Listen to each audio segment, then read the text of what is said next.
ka na dito? Ba't hindi mo pa... Uy, ba't hindi ka na mapansin sa Micheline, ha? Ba't hindi ka na mapansin sa amin kanina? Ba't di mo pa binibigay yung bag kay Eileen? Nandun na siya naghihintay.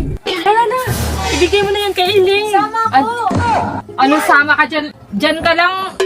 Walang sama-sama. Baka makialam ka pa dun sa moment ng Kenley, no? Matulog ka na dyan. Itigil mo na yung kalandian mo, ha?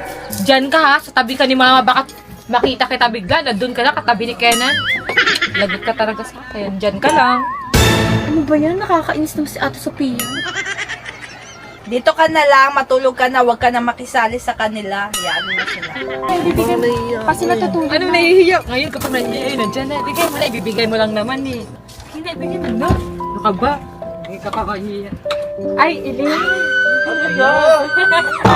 Kenan, para sa akin ba yan? Dilulo ko na naman. Grabe ka mamaya kasi para sa akin yun. Hindi. Kay Elaine daw yan. Hindi ito para sa'yo, Eileen. Ito yung binili ko.